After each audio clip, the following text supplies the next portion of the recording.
There we go. Hello and welcome to the Spirit of Enquiry podcast. I'm Susie Hewlett, and today I have a very special guest, and that is Dr. Kathleen Perry.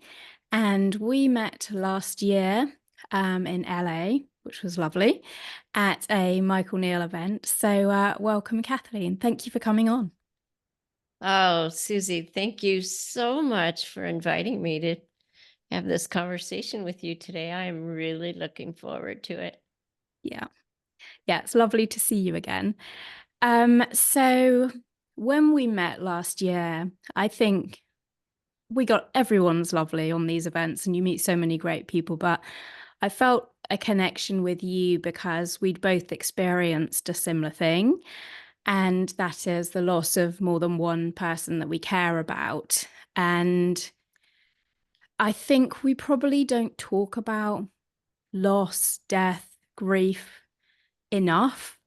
And given that it's something that everyone is going to experience in their own life, I think it's really useful to talk about it, particularly in the context of we both would never have chosen the losses we had, but we have learnt something about ourselves and about life throughout the course of those losses. And there's always a chance to expand or learn in life. And I think that's really important for people to hear about as well. And the fact that it is okay.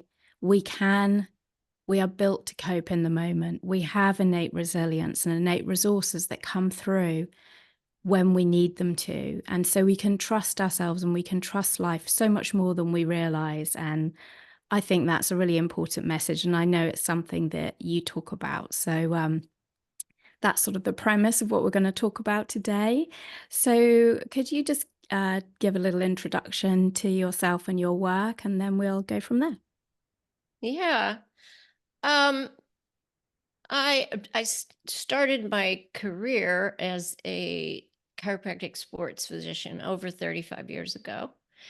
And then the next iteration, after I hit the age of, yeah, I do have orthopedic musculoskeletal sports injuries, and I'm a female going through, perimenopause. So I dove into functional medicine and hormonal balance for women. And that was, I built a big practice in my local area. And so I was really identified with me as an entrepreneur and a healer. And that was kind of the driving force. And I met my husband and fell madly in love with him. And then 4 years ago, COVID hit, and my brick and mortar practice was kind of rug pulled out from underneath, like gone. And at the time, he was already at home in hospice, and he ended up dying 4 months after. And, there were profound things that happened with those two events. And, you mentioned multiple losses. Well, within a 2-year period, my husband died. My stepfather, who raised me, he died. I held my husband in my arms when he took his last breath. I held my stepfather's hand when he took his last breath. My dad died a year after that. My biological father, who I was very close to, I spoke to him the day before. I put my dog to sleep a couple months after that, or before, I can't remember. And it was, some profound losses. I will say that I don't think there is such a thing as choice. Um, if I were able to choose, honestly, I wouldn't choose differently. I can honestly say, and I wonder if someone is listening, thinking, seriously, Mm. this sounds like something that couldn't possibly be true. But that experience, the death of my husband, and what's transpired since then, was the biggest gift. It was an invitation to really take a look at, who I am, who the essence of me truly is, because Susie, I remember during that time that my husband was so ill, I was just filled with anxiety. I was home with him, and it was a blessing, and it was beautiful. And those 4 months, honestly, were some of the most special times together. He didn't want hospice nurses coming in, so it was me. And one of my patients had seen a grief counselor, and I thought, I want to talk to somebody now. And I remember her saying to me one time, well, one thing you're going to need to face is, who are you going to be when you're no longer Mrs. Mike Perry? And I was kind of like, what? Like, I was so not identified in that role. I loved him. I loved being his wife. But my identity, had the stake in the ground for me was entrepreneur, healer, all these people I'm helping. And that was ripped out from underneath. And so, really, what happened, I ended up taking 18 months off, never expecting I would, thinking I would jump right back into, helping, healing, back into entrepreneurship. And at the time was, exploring the possibility of doing just coaching, which I'd been, that was a theme throughout all of my work. And there was something that seemed beyond me, like an innate wisdom that would not let me pick up the phone or write an email or take a step toward creating another structure called a business or a practice. It was like there was something that wanted to, and then there was something that was like prohibiting that. And I surrendered to it. I submitted to it. I didn't fight it. I didn't really understand it until looking back. And it was an undoing of this persona, this identity, this character that I'd created. Like, I started seeing I'm not that. That is what I do in the world. It's what I did, but it is so not who I am. And so many gifts. Those events were, a portal to turn back around and look within. Yeah. And all the things you talked about are true as well. Like, there is a resilience that is part of this essence of who we are.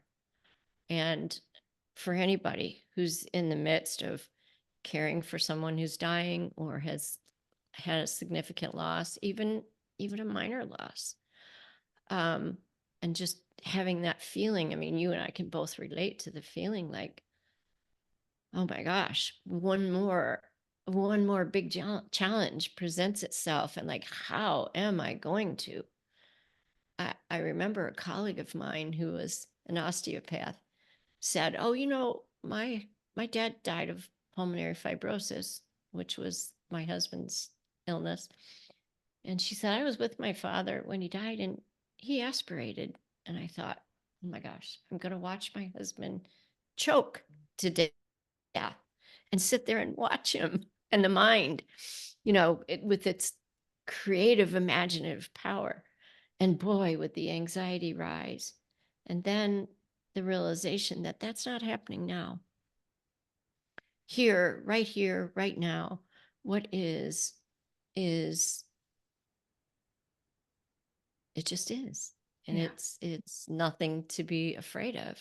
Yeah. And it holds within it an emptiness and a fullness and a beauty and possibility and tears and anxiety and fear, like the totality of all of it. So, what I know now is I that there's so much that I don't know. Yeah. Yeah. And that fundamentally we're all okay, Yeah. because we all are, this pure, unconditional love, just awareness and beingness and aliveness. Yeah. And that's the thing I think that was the most surprising to me. I thought that I was vital, and because I was busy and I was accomplishing, right? So I thought, man, I was really living life. But the aliveness that I feel now is very different. Yeah. It contains a level of peace and calm and contentment, and it's pregnant with possibility. So I was always seeking and searching, Yeah. and already always home. So Yeah. Yeah. that's a long introduction. I guess that's No, but it's beautiful. And you said so many amazing things in that. And whilst I would, if I had a choice, I would have my mum and dad here still because of my kids are kind of teenagers and it would, and I miss them, but not in the way I thought I would. But when mum was clearly going to die, when we knew that she wasn't going to get out of the bed and start nipping about as she always used to, and when that was clear, I just could see that this is right and this is what is going to happen. And it is what it is. And it's life, the cycle of life, it's natural. And that just dropped my resistance completely to it. And I think it made me so present when I was with her. And it was just pure love in that moment. And I think that's where the peace came from for me, just Mhm, knowing that it was mhm, natural, it was what it was, and I couldn't fix it.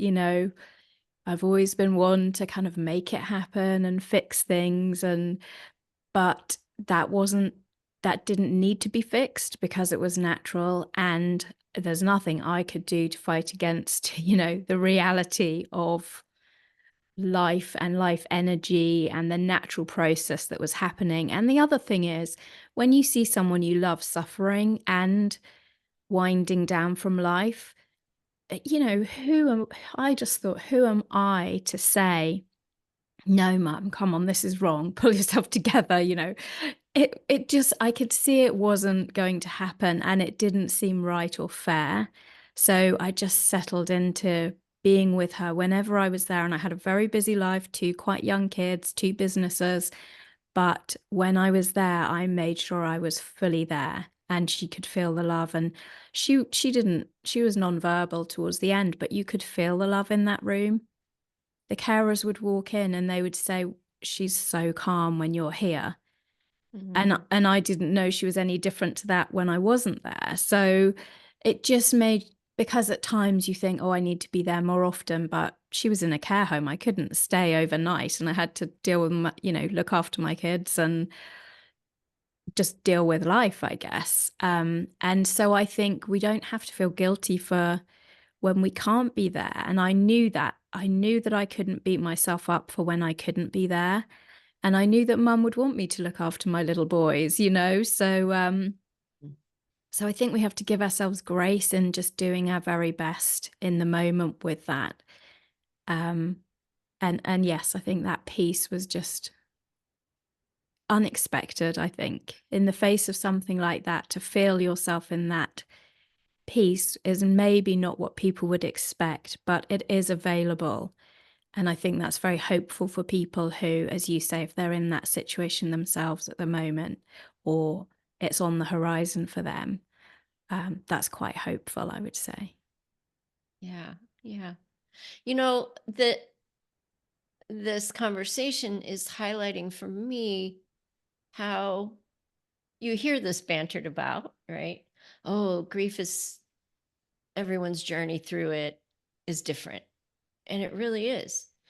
Um, and I was, in my coaching practice, I was a little bit hesitant to even say that I was available to have a conversation with somebody around grief, because I sort of felt like, well, I mean, the anxiety and the panic was as a caregiver, but I navigated through grief after my husband died in such a way that didn't look like anything I expected or anyone else's journey.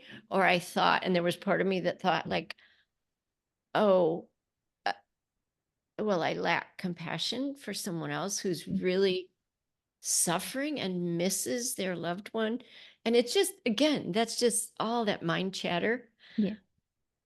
And the we are ultimately all the same, you know, even though the story of our life looks different.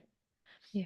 So I'm just grateful to hear that, to hear your story again, and how there's how it looks different, but boy, the underlying theme is there. Yeah. Those basic themes are there. And where everybody and anyone is in terms of, like, there's an impending loss coming, or there's been a loss and the grief just feels overwhelming, or there somebody could be judging themselves, it's I'm not doing it right, it's going on for too long, it's like all of that, just that's okay too. Like, that's just you know something you said around just giving yourself some compassion for just doing the best you can do. That's Yeah. all we're ever doing. Yeah. And the timing and everything is not up to us in any way.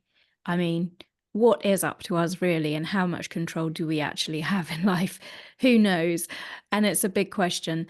But I just could see it was going to be how it was going to be. So it just took some pressure off of me judging myself or the situation. And all you can do is turn up in the moment and do your best. And if you can be as clear and present as possible in that moment and come more from a place of love than a place of fear, if possible, then that's going to help you and everyone in around and involved in the situation, I feel. Fear's okay too. Yeah. Like, if that's what's arising, Yeah. then you feel into that, instead. But what we do is we think, oh, we compound that fear by, this shouldn't be happening. Like, what can I do to get myself out of this feeling? Right. And uh, that's a sensation in the body, really. It's Yeah. an energy that is going to change and move. It's not going to be there the same forever. And we have the resilience to just to allow it to be there, to fully immerse ourselves into it. And believe me, if somebody had said those words to me, as my colleague was saying, well, you might watch your husband aspirate in front of you, I would have thought, I'm scared to death of that. Yeah. I'm not up for that. And yet, that was all in imagination. Yeah. But the mind is that powerful that it Yeah. will imagine things like that. And then we're going to experience fear. And sometimes, when you just go to the body and you just feel the sensation that's there, that the mind is labeling fear, one, it takes a focus off of that chatter that's going on in the mind, that is all fabrication. It's all lies. It's all imagination. What's here right now is a sensation in the body that the mind's labeling fear, and nobody's going to die from it. No. It seems like it. I Yeah. mean, it really seems like anybody who's have ever had a panic attack, me, Mm. you know, has that sensation. No, I could die from this feeling. Yeah, I was I, speaking to somebody only today who was, she had to go on a journey into London, driving into London, which is not pleasant. It's busy and crazy. And she had had a panic attack once doing it. So she was very in her head about it. But I'd spoken to her quite a lot, and she had some sense of what I was going to say about it. But I saw her today and she said that she'd gone the wrong way at one point, and so she felt the panic kick in and she's like, no, no, no. And I said, don't say no, say yes to it and look at it. And she said, I remembered what you said and I looked at it and I was like, okay, yes, fear, you can be here. I can correct this mistake. Nothing, no one's going to die from this error in direction. It doesn't matter. And I think we've become very accustomed to looking away from our feelings or suppressing or repressing, which we know doesn't end particularly well. So I think the more we can say to people, face that feeling of fear. I know I said coming from a place of love is better, but if fear is there, as you say, that's what's arising. And to just turn and look at it, as she said, it kind of just dissipated that Mm. feeling. But I think if we don't look at it, it builds like a big monster and it becomes worse. And then next time that feeling comes again, we almost want to shunt it away before we've looked at it again. And just feels like it grows and grows. And I just think in the moment we are designed to cope. And if Yeah. we can just stay present with it, whatever it is, it Right. helps. Right, Susie, and including grief, Absolutely. including the Yeah. the depth of sadness that comes with grief. The thought that I'm never going to come out of this. Life is never going to be the same. It's not, you know, but the resistance of that feeling that's arising, what we resist persists. Yeah. And it can seem a little frightening to do that, and perhaps, what do you think? Perhaps it's just because we haven't really tried, and I think well, I'll speak for myself, but it seemed like not, I mean, I'm not saying anything about my parents here, but just generally as a society, it would be, oh, don't cry, don't make a fuss. And what kind of a message is that, really? We're humans, we are designed to feel in the moment, and feelings are not going to kill us. Sensations are not going to kill us. We're designed, our body goes back into balance whenever it needs to. And, I've got this awful rope burn on my finger there, and I know it's going to heal because the body is amazing. I've just got to make sure it stays clean, and my body is already fixing it. And that's incredible. And I think we don't always appreciate that what's going on, the life energy that is always running through us. I mean, we're not breathing our bodies. I'm not healing that cut. I'm just leaving it alone. Um, I just think we don't always feel like that with the mind or with s- Mm, the invisible things, I guess, the formlessness of life that we don't see around us. We don't necessarily think about it. And one thing that I was going to mention is on the morning after my mum had died, it was frosty January here in the UK. Now, the roses on the rose bushes are just coming out now, May, June time. And a red rose, I thought the morning after my mum died, that was her favourite flower. Guess what? A red rose appeared, a massive, huge, velvety red rose. My yeah. husband looked out the window and said, "You won't believe this." And I hadn't told him about my thought earlier about that being mum's favourite flower. There's a beautiful red rose on the bush, and it kind of gave me chills, but in a nice way. And that is life energy. How did that rose come to be on a hibernating frosty rose bush? And there's just that invisibleness of life, the invisible energy behind life that we don't often stop and think about. That was just an amazing feeling to me, whatever it means and however it happened. It just showed me that there's more than we always see, I guess. And for me, it felt reassuring and mystical and magical, but reassuring. I love that. There is this mystery to this experience, to this thing that we call life. The rose bush in the winter, it's brown and dormant, right? In the spring, it blooms. And to me, I want to feel all the feelings. I want the full orchestra. I don't want to listen to just one note Yeah. for the rest of my life. I don't you appreciate the rose because there are months where the bush is just a brown bunch of sticks. And when Yeah. you see that, so so grief, it's just part of it. It's and you know, as the cliche type saying goes, I don't know, that the depth of grief, perhaps, and then I'm just making this up, but it feels true to me. The depth of grief, maybe that's a reminder of the depth of love Yeah, I that think so. was there, that is still there. And And the yeah, thing I feel is I still love my mum. That love is still there. And people say, oh, grief is you've got no place for it to go. I just feel it in my heart. It's still with me. And I think that's lovely. And I absolutely. guess, yeah, I just felt very grateful that we had the relationship we had. We'd always been really close.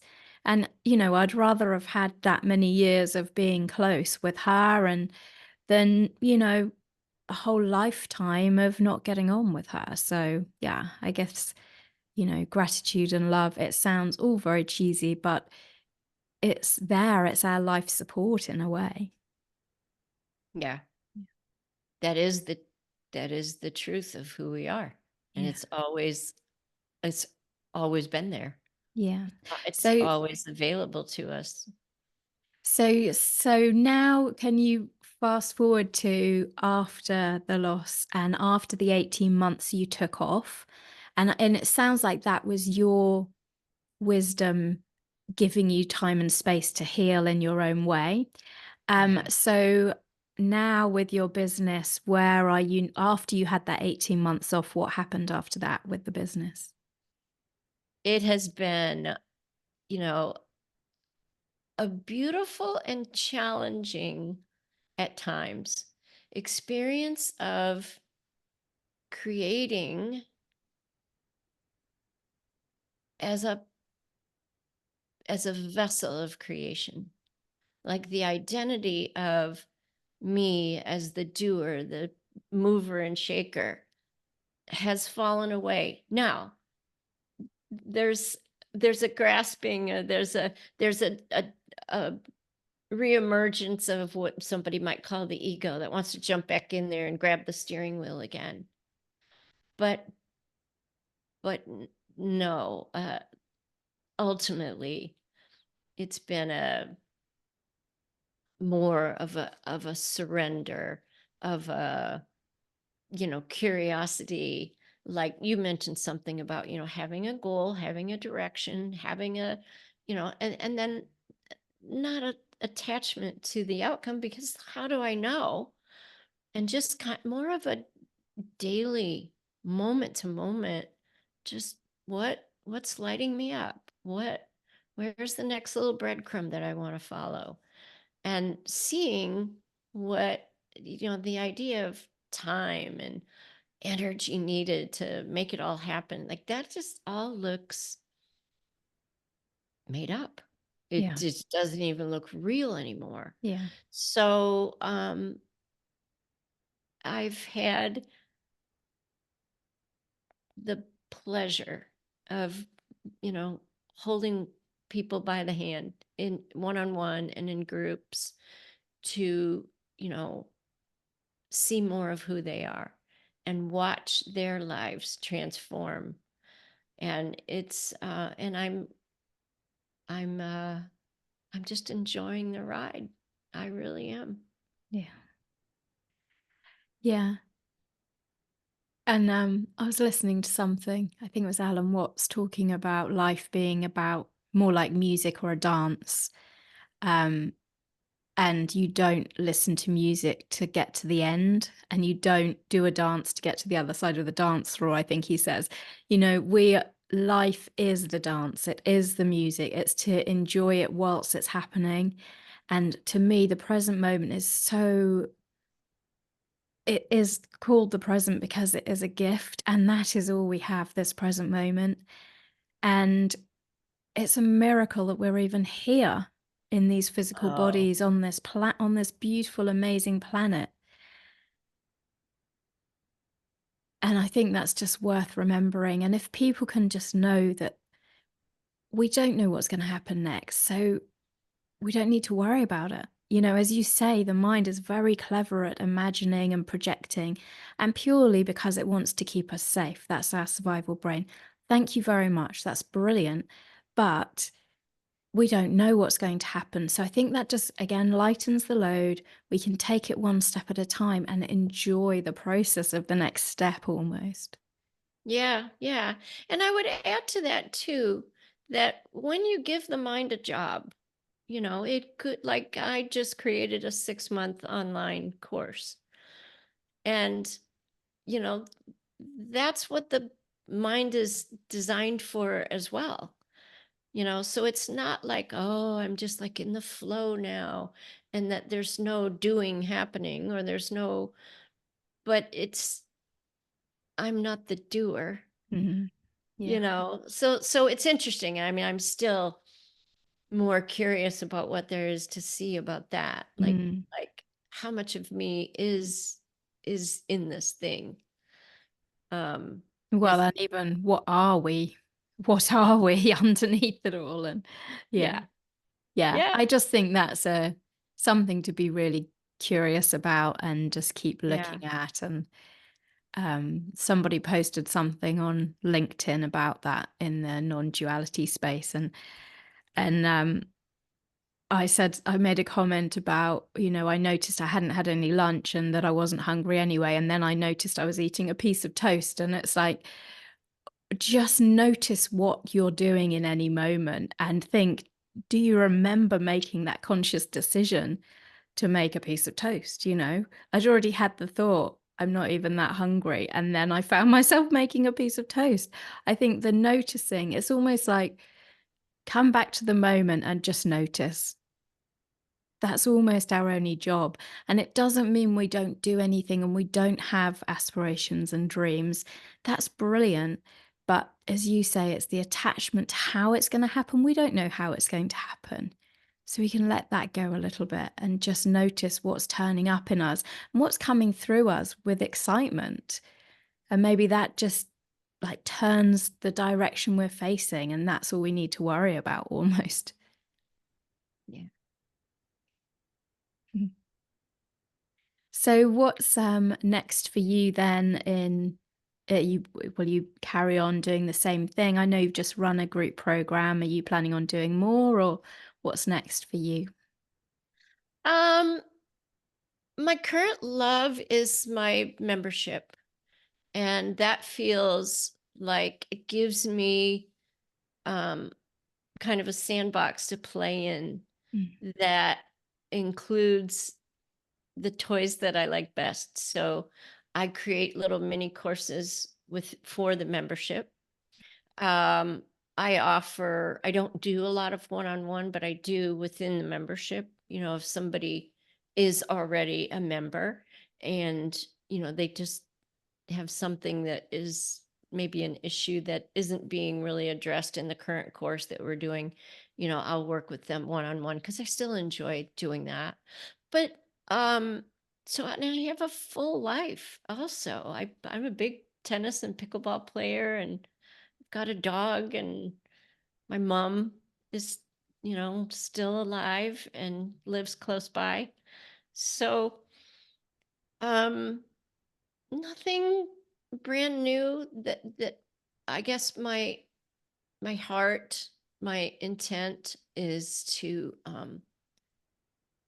create more depth, more richness, and it really is like in the membership when I create a course. Oftentimes it comes because someone's struggling with something Mm. and I think, "Oh, this Yeah, is perfect." But also it can be something that I'm curious about. If I'm yeah, talking about money, it's like I don't have as many money stories as I did years ago, but there's still some little bit of me under there. And so I'll create a course just because I want to learn more. yeah. So, and then I know it always just kind of this thing around grief. There's so much richness for me to share, even though my journey doesn't look like anybody else's, and as it shouldn't. So anyway, that's kind of what I'm up to. just loving on my members. Yeah, that's brilliant. And I think, we are human. And so you mentioned earlier about the ego coming back in and trying to steer the ship a little bit, or, you Mhm. know, having some of the stories around money. Of course, we are here having a human experience. And that's probably what's going to keep it interesting and keep us wanting to learn more and to deepen what Yeah. we're looking at. So I love that you just said that it's like the courses are almost for you, and then you get to share the journey with others. I think that's amazing. Yeah. So your membership, is it open to other people? How does that work? Is it? Yeah, actually, um, I used to recommend like an exploratory call with me, but I've found out that if people go to the website and read about it, it's called the Explorers Club, they will know if it's a fit for Yeah. them. Yeah. They'll have a pretty good idea. So they can go to the website, they can read about the membership, and if it feels like a fit, boom, click a button and they're in. Brilliant. And, if they join, I mean, there's an option for monthly or to pay for the year. So if they join and it's not a good fit, that's fine. We just, um, kind of like, I think we were talking about it before we hit record. I, in my life, have found that I start a lot of things and don't finish. And boy, I used to really take a big mark down on myself for that. And sometimes you don't know until you just try something. You explore a little bit, it works for you for a period of time, it works for you for a long period of time. Or sometimes the only way to find out that's not a fit for me is to jump in and try. Yeah, definitely. I So think that's anyone's welcome. Anyone's okay. welcome. I'll But it put the should be details. clear. Yeah, Yeah. it should be pretty clear. And if somebody really doesn't want to actually pay for a month to try it out, there's a contact form on the website. They can reach out to me that way and we Oh, can yeah. answer their questions. Yeah, brilliant. I love that. Well, I'll make sure I put all the details in the show notes so anyone interested can have a look and look you up and explore. Did you say it's the Explorers Club? Yes. Yeah, so explore the Explorers Club. Yes. Brilliant. Well, thank you so much for joining me on the podcast. I really appreciate it. And I look forward to catching up with you again soon, hopefully in LA or somewhere lovely like that. I look forward to that as well. Thank you so much for having me. It's a pleasure. Thank you.